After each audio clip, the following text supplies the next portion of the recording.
ఇప్పుడు మీ జుట్టు రాలడం పూర్తిగా తగ్గిపోతుంది. Prismos B fall cure miracle herbal hair oil తో. నమస్తే అమ్మా. నమస్తే తల్లి. పీరియడ్స్ ఈ టైంలో మనం ఇంట్లో పూజ చేసుకోము, కొన్ని వస్తువుల్ని ముట్టుకోము, అవునమ్మా. కొన్ని జాగ్రత్తలు తీసుకుంటూ ఉంటాం. డెఫినెట్లీ. అయితే ఆలయ దర్శనానికి వెళ్ళినప్పుడు వెళ్తున్న దారిలో కానీ లేకుంటే ఆలయం దగ్గరికి వెళ్ళిన తరువాత కానీ మనకి పీరియడ్ వచ్చింది అనుకోండి, అప్పుడు ఏంటి, ఎలాంటి జాగ్రత్తలు తీసుకోవాలి, దానివల్ల ఏమన్నా ఇబ్బందా అంటే అది నా విషయం నేను చెప్తాను ఏంటంటే అది అన్ఎక్స్పెక్టెడ్గా జరిగిపోతుంది కదా, అదేమన్నా తప్ప, అది మనం ఏమన్నా ఒక సిరీస్ చేసినట్ట సిరీస్ ఆఫ్ క్వశ్చన్స్ అడుగుతున్నారు అంటే లోపల ఎంత ఆవేదన ఉందో అవునమ్మా, నాకు అర్థం అవుతుంది. ఎన్ని సందేహాలు. అమ్మా, పీరియడ్స్ అని అంటున్నాం అంటే ఒక సమయాన్ని బట్టి ఒక కాల పరిమితిలో మళ్ళీ మళ్ళీ రావడాన్ని పీరియాడిసిటీ అంటాం, అంతే కదా. అవునమ్మా. ఒక క్రమంలో 28 రోజులకు ఒక్కసారి ఆరోగ్యకరంగా ఉన్నటువంటి స్త్రీలకి ఆ పీరియాడిసిటీ వస్తూ ఉంటుంది. అది ఆరోగ్యం. దీంట్లో తేడా వస్తే ఏదో చిన్న డిస్టర్బెన్స్ వచ్చిందని చెప్పాలి. కనుక ఇది వచ్చింది అంటే ఆరోగ్యంగా ఉన్నారని అర్థం, వాళ్ళు పరిపూర్ణంగా స్త్రీత్వం కలిగి ఉన్నారని అర్థం, మాతృత్వం పొందడానికి అధికారం కలిగిన వాళ్ళని అర్థం. కనుక అది తప్పు కాదు. కాకపోతే తప్పు కాకపోయినా ఆ సమయంలో ఒక స్త్రీ యొక్క శరీరం నుండి కొన్ని వేల రకాలైనటువంటి టాక్సిన్స్ వెలువడతాయి గనక కొంచెం దూరంగా పెడతారు. ఇది సైన్స్ అంగీకరించిన మాట నేను చెప్తున్నది. అవునమ్మా. మన వాళ్ళు దూరంగా ఉండమన్నారే గాని ఇన్ని రకాల వాయువులు వస్తాయి అనేటటువంటి మాట మన వాళ్ళు చెప్పలా. దూరంగా ఉండండి, వాళ్ళ గాలి సోకూడదు అంటారు అంతే. ఎందుకంటే కారణం ఇది, వాతావరణంలో కూడా కొంత మార్పు వస్తుంది. ముఖ్యంగా ఆ సమయంలో వెలువడేటటువంటి టాక్సిన్స్ వల్ల థైమస్ గ్లాండ్ ఎఫెక్ట్ అవుతుంది. అంటే గుండె దగ్గర ఉండేటటువంటిది తన శరీరం నుంచి బయటికి వదులుతుంది గనక అందుకే ఆడవాళ్లకు గుండె పోట్లు తక్కువ వస్తాయి. ఈ సమయంలో అనేక రకాలైనటువంటి క్లెన్సింగ్ జరిగిపోతుంది కనుక. ఈ క్లెన్సింగ్ జరిగేటప్పుడు చెత్త బయటకు వచ్చేటప్పుడు పక్కన ఉన్న వాళ్ళకి అది ప్రమాదం కదా, మన వల్ల వాళ్ళకి ప్రమాదం అంతే. ఇప్పుడు ఇంట్లో క్లీన్ చేస్తున్నామమ్మా, క్లీన్ చేస్తూ చెత్త పైకి పెట్టామనుకో, ఎవరికి క్లీన్ చేసే వాళ్ళకన్నా బయటికి ఎక్కడికి వస్తుందో అక్కడ వస్తుంది. అందువల్ల కొంచెం జాగ్రత్తగా ఉండమని చెప్పారు. దీనికి సంబంధించి అనేక నియమాలు చెప్పారు. నియమాలు మనం ఏమనుకుంటున్నాం అంటే చాదస్తంగా చెప్పారు, ఛాందసంగా చెప్పారు, మూఢాచారాలు అనుకుంటున్నాం. కానీ కాదు, జాగ్రత్తగా ఉండాలి. ఇప్పుడు మీరు అన్నారు దేవాలయాలకు వెళ్ళడం అన్నది, ఆరోగ్యకరంగా ఉన్న వాళ్ళ విషయంలో సమస్య లేదు. ఎందుకంటే మళ్ళీ ఆ సైకిల్ ఎప్పుడు వస్తుందో ఒక అవగాహన, దాన్ని చక్కగా చెప్తాం. మీరు ఆంగ్లంలో అనేటటువంటిది ఏముందో దాన్ని తెలుగులో నెలసరి అంటాం. అంటే సరిగ్గా నెలకి వచ్చేటటువంటిది అదే కదా. అలా వచ్చేది ఎప్పుడు వస్తుందో దరిదాపుల్లో తెలుసు కనుక దానికి 1-2 రోజుల ముందు నుంచి దేవాలయాలకు వెళ్ళడం అట్లాంటివి తగ్గించుకుంటారు. ఇంకా మన వాళ్ళు ఏం చెప్తారంటే ఒక 3-4 రోజుల ముందు నుంచి తిరుపతి వెళ్ళకూడదు, కొండెక్కకూడదు, ఇవన్నీ చెప్తారు. ఎందుకంటే శారీరకమైన అలసట వల్ల కొంచెం 1-2 రోజుల ముందు ఇబ్బంది వచ్చేటటువంటి అవకాశం ఉంది గనక తెలిస్తే జాగ్రత్త పడతారమ్మా. మీరన్న దాని ప్రకారం ఈ రోజుల్లో మనకి అలా తెలియకుండా కూడా జరిగే ప్రమాదం ఉంది. ఎందుకుంది అంటే ఇది ఎందుకు జరుగుతుందో అందరూ ఆలోచించండి. ఎందుకంటే మనం ఇతరమైనటువంటి కొన్ని ఒత్తిళ్ల కారణంగా పోస్ట్పోన్మెంట్ కి చాలా మంది ఆడపిల్లలు మందులు వేసుకుంటున్నారు. అవునా? అవునమ్మా. దానివల్ల సైకిల్ దెబ్బతింటుంది. సైకిల్ దెబ్బతిన్న కారణంగా ఎప్పుడు సైకిల్ వస్తుందో తెలియదు, క్లారిటీ ఉండట్లేదు. ఇంకో సంగతి, పోస్ట్పోన్మెంట్ కోసమే కాదు, స్కిన్ గ్లో కావాలని చెప్పి ఈ ట్యాబ్లెట్లు, పోస్ట్పోన్మెంట్ ట్యాబ్లెట్లు వేసుకుంటారు. దానివల్ల స్కిన్ చాలా మెరుస్తుందట. నేను వినలేదు, ఇప్పుడే వింటున్నాను. వినండి, కరెక్ట్. కావాలంటే యూ కెన్ రిఫర్. స్కిన్ బాగుంటుందమ్మా, స్కిన్ టోన్ అప్. కానీ దానివల్ల లోపల చాలా పడిపోతుంది. పైన బాగుందేమో, బహుశా పై మెరుపులేమో. అదే అంతే. మరి ఇప్పుడు దానివల్ల వచ్చే సైడ్ ఎఫెక్ట్స్ లో ఒకటి ఏమిటంటే స్కిన్ క్లియర్ అవడం. బాగుందా? ఏం నవ్వారు తల్లి. ఆశ్చర్యంలోంచి వచ్చిన ఆ, నవ్వు అది. అంతే అంతే ఆ నిస్సహాయతలోంచి వచ్చిన నవ్వు అది. కాదమ్మా, మనకి రెగ్యులర్ గా జరగాల్సిన పనిని ఆ. మనం సృష్టికి విరుద్ధంగా చేయటమే కదా. చేస్తున్నాం. సృష్టి మీ సృష్టి దాకా వద్దండి, నేచర్ కి విరుద్ధం, నేచర్ కి నా విరుద్ధంగా. కాన్స్టిట్యూషన్ కి, నా ఆరోగ్యానికి విరుద్ధం. ఇలా చేసుకోవడం వల్ల ఎప్పుడొస్తాయో తెలియకుండా పోతోంది. ఇది ఒక కారణం. ఉమ్, ఇంకొకటి ఏమిటంటే ఒత్తిడి. ఉమ్, తర్వాత బయోక్లాక్ పాటించకపోవడం, ఉమ్, రాత్రిళ్ళు మేలుకోవడం, పగలు పని చేయడం, ఉమ్. నా పొరపాటు, పగలు నిద్రపోవడం, రాత్రి రాత్రులు పని మేలుకోవడం. చేయటం. దానివల్ల మన శరీరంలో ఉన్నటువంటి జీవగడియారం ఉందే బయోక్లాక్, అది కన్ఫ్యూజ్ అయిపోయి ఎప్పుడు ఏం చేయాలో తెలియట్లా. వెంటనే ఎఫెక్ట్ అయ్యేది ఏమిటి? నెలసరి పీరియడ్స్. సో అక్కడ తేడాలు వస్తున్నాయి.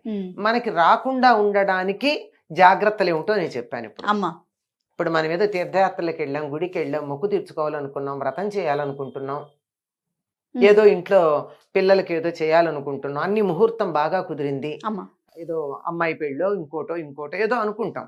అట్లాంటప్పుడు ఇవి మనకి ఇబ్బంది కలగకుండా ఉండాలి అంటే ముందరి నుంచి మనం జాగ్రత్తగా ఉంటే మన టైం మనకి తెలుస్తుంది. ఖచ్చితంగా ఇది ఇలా ఉండండి. లేదంటే ఏమైంది, మునిగిపోయింది. నాకు అర్థం కాని విషయం ఏంటంటే, ఏం కొంపలు మునిగాయని చెప్పి చిన్న చిన్న పనుల కోసం అని చెప్పి పోస్ట్పోన్మెంట్ టాబ్లెట్లు వేసుకుంటున్నారు. ఎగ్జాక్ట్లీ అమ్మా.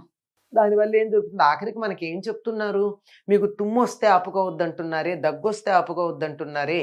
మళ్ళీ ఆడవాళ్ళకి కొన్ని రకాల ఇబ్బందులు రావడానికి కారణం, నలుగురు చూస్తున్నాగా టాయిలెట్కి వెళ్ళడానికి హెజిటేట్ చేస్తారు కనుక ఆడవాళ్ళకి టాయిలెట్స్ ఏర్పాటు చేయండి, వాళ్ళ మొహమాట పడకుండా ఎప్పుడు అవసరం వస్తే అప్పుడు తీర్చుకునే ఏర్పాట్లు చేయండి అని మనం ఉద్యమాలు చేసి మరీ చెప్తున్నామే. అట్లాంటి దీన్ని ఎందుకు ఆపుకోవాలి? దీనివల్ల ప్రాబ్లమ్స్ వస్తున్నాయి. సరే, ఇవి కాకుండా కూడా వచ్చే ప్రాబ్లం ఉంది. స్ట్రెస్ వల్ల ఒకటి, ఆపుకోవడం వల్ల ఒకటి, బయోక్లాక్ డిస్టర్బ్ అవ్వడం వల్ల ఒకటి, ఆ తర్వాత చివరి రోజుల్లో కొంచెం డిస్టర్బెన్స్ ఉంటుంది మెనోపాజల్ టైంలో. Okay okay. ఇలాంటి సమయాల్లో మాత్రమే తేడా వస్తుంది తప్ప మిగిలినప్పుడు రాదు. సైకిల్ అదొక్కటి మినహాయిస్తే మిగిలినవన్నీ చక్కగానే ఉంటాయి. తేడా వచ్చిందంటే మన స్వయం కుడతాం అంతే. సరే, మొత్తానికి తెలుసో తెలియకో జరిగింది. ఇప్పుడు ఇంత తెలియకుండా కూడా దీన్ని మించి దీనికన్నా కూడా పని ఒత్తిడి, ఏదో మానసిక ఒత్తిడి ఉండి మరి పోస్ట్పోన్మెంట్కో ప్రీపోన్మెంట్కో మందులు వేసుకోవడం, డిస్టర్బ్ అవ్వడం అదంతా జరిగింది. అది లేకుండా కూడా మెనోపాజల్ టైము ఏదో అనుకున్నాం, గుడికి వెళ్ళాం, అయింది. పీరియడ్ దారిలో గనక అయినట్టయితే వెనక్కి వచ్చేయడం మంచిది, అమ్మా, మిగిలిన వాళ్ళని డిస్టర్బ్ చేయకుండా. గుడి ప్రమిసెస్లోకి వెళ్ళినా బయటకు వచ్చేయడం మంచిది, లోపలికి వెళ్ళకుండా. గర్భగుడిలోకి వెళ్ళాక అంటామా, అది ప్రాబ్లం. గర్భగుడిలో కంటే తిరుపతి లాంటి పెద్ద పెద్ద గుళ్ళు అయితే ఏమో కానీ మిగిలినటువంటి వాటిల్లో అంతంత సమయం ఏమి ఉండదు కదా. మనం వెళ్ళడం, దర్శనం చేసుకోవడం మహా అయితే 10 నిమిషాలు, అంతకన్నా ఉండదు. కానీ ఎప్పుడు అది మనకి లెక్క ఎప్పుడు వస్తుందంటే, దాని గురించినటువంటి అవేర్నెస్ అంటామే, స్పృహ ఆ వ్యక్తికి కలిగినప్పుడే లెక్క. ఒక్కొక్కసారి తెలీదు, తెలియకుండా అయిపోయిన దానికి అసలు మనం ఎరగని పాపం ఏట్లో కలిసిందని ఒక మాట ఉంది. ఎరగని పాపం ఏట్లో కలిసింది అంతే. తెలియదు కదా. తెలిస్తేనే జాగ్రత్త పడతాను, తెలిస్తేనే గుడికి రాను, తెలిస్తే గర్భగుడి దగ్గర ఉండను.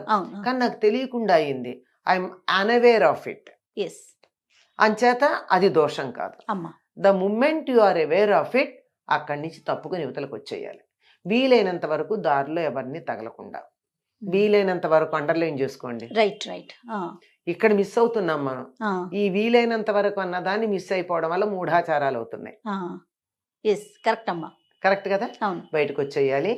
అక్కడ మనం ఇప్పుడు వెంటనే చాలా మందికి ఏం జరుగుతుంది, ఇక్కడ ఇలా వచ్చేయంగానే నేను పాపిష్టి దాన్ని, నేను గుడికి దేవుణ్ణి దర్శించుకోవడానికి వెళితే నాకు ఇలాంటి జరిగింది, నాకు అదృష్టం లేదు, నేను పాపిష్టి, నా వల్ల ఎంతమందికి హాని జరిగిందో, ఇలా తనని తాను నిందించుకుంటూ ఆత్మ నిందలో చాలా మంది పడిపోతూ ఉంటారు. అవునమ్మా. అమ్మ, ఇంకొక విషయం చెప్పనా, దాని తర్వాత మనం ఇంటికి వచ్చేసిన తర్వాత కూడా ఏదైనా ఒక చిన్న ఇన్సిడెంట్ జరిగినా దానికి ఆపాదించుకుంటారు. అయ్యో, నేను ఆ రోజు ఇట్లా వెళ్ళాను, నాకు ఇట్లా జరిగింది కదా, దాని వల్లే ఈ రోజు ఈ ప్రమాదం వచ్చింది, దాన్ని దీనికి కనెక్ట్ చేసుకుంటారు.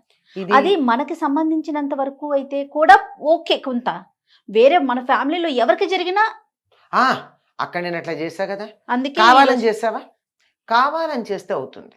నేను ఒక పేరు చెప్పను, చాలా పెద్ద సంప్రదాయ కుటుంబంలో పుట్టిన వ్యక్తి, దీంతో సంబంధం ఏముంది అని చాలా చాలా లెక్క లేకుండా నాకేం జరగలేదు చూడు, నేను ఆ టైంలో తిరుపతిలో నేను స్వామిని దర్శనం చేసుకున్నానని చెప్పారు. ఇంట్లో మళ్ళీ పూజలు పునస్కారాలన్నీ ఉంటాయి. ఇది సహజమే కదా, ప్రకృతి సహజమే కదా అని కైలాస మానస సరోవర్ వెళ్ళి దర్శనం కాకుండా అక్కడ చనిపోయారు. కావాలని చేయటం వలన అంతేనా? దీనికి దానికి కనెక్షన్ ఉందో లేదో దేవుడికి తెలియాలి. అంతే అంతే అంతే. కానీ పొరపాటైతే పొరపాటే కదా. అంతేగా. కావాలని చెప్పి దీనివల్ల ఏం వస్తుంది నేను చూస్తానని ఛాలెంజ్ చేశారు. సహజమే కాదనలా, ఇదంతా సహజమే, ప్రకృతే, మన శరీరమే. కానీ మన శరీరం నుండే వచ్చింది కదా అని చెప్పి మనం కాలకృత్యాలకు వెళ్ళొచ్చిన తర్వాత చేతులు కాళ్ళు కడుక్కోకుండా ఉంటామా? ఎక్కడ పడితే అక్కడ కాలకృత్యాలు తీర్చుకుంటామా? కాదు కదా. అవి తీర్చుకున్నాక కాళ్ళు చేతులు కడుక్కుంటామా లేదా? వీలైతే స్నానం కూడా చేస్తాం, లేదా కనీసం కాళ్ళు చేతులు కడుక్కుంటాం కదా. మన శరీరం నుంచి వచ్చిందే కదా, దాన్ని ఏం తప్పే ఉంది అని అంటే ఎలా ఉంటుందో, ఇది నా శరీరంలోంచి వచ్చిందే గనక ఇది నాకు తప్పు లేదు అంటే ఎలా ఉంటుందో ఆలోచించండి. తప్పనంతల్లా శుచి శుభ్రం అన్న దానికోసం ఆలోచించాలి. దీని గురించి ఎక్కడా దిగులు పడాల్సిన పని లేదు.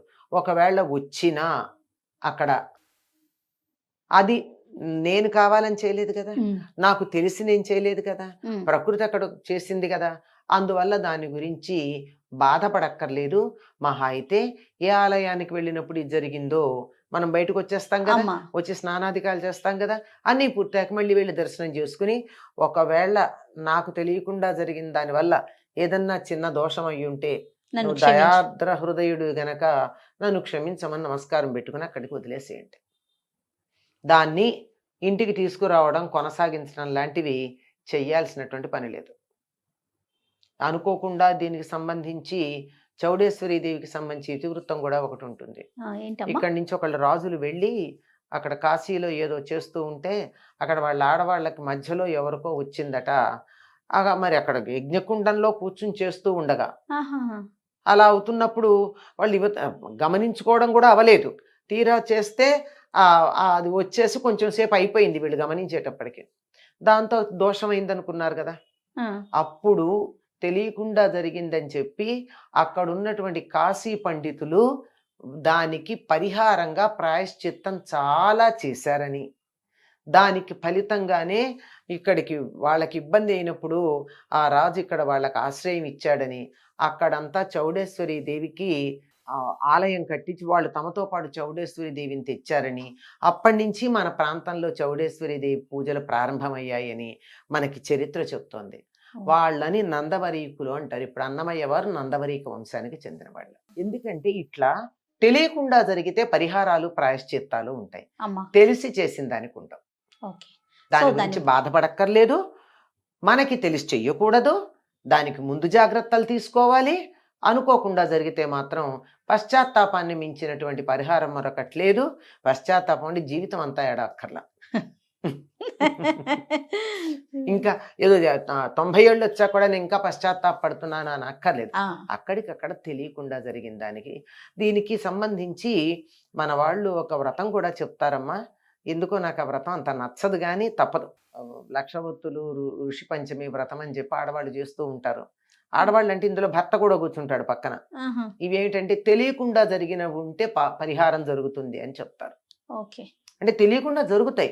ఇప్పుడు తద్దినం పెడుతూ ఉంటారు, అక్కడ తద్దినం వంట చేస్తోంది ఆవిడ, మహానైవేద్యం చేస్తూ ఉంటారు. అక్కడ ఈవిడ వంట చేస్తూ ఉంది.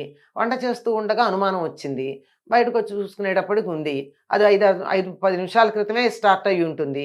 నేను బయటికి రావడానికన్నా ముందు 4 నిమిషాలు నేను ఆ వంటగదిలో ఉన్నాను కదా, పాపమా అనిపిస్తుందిగా.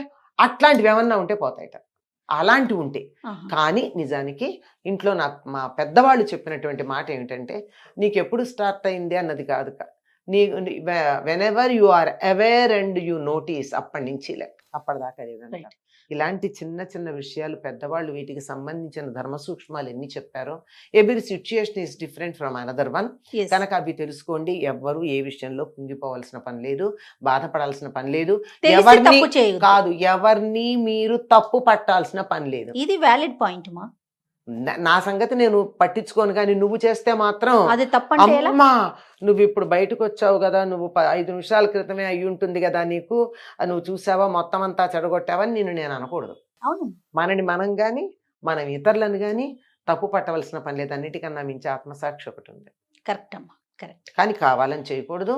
అనుకోకుండా జరిగితే పరిహారాలు ఉన్నాయి. చాలా సంతోషం అమ్మా. నమస్తే. సంతోషం.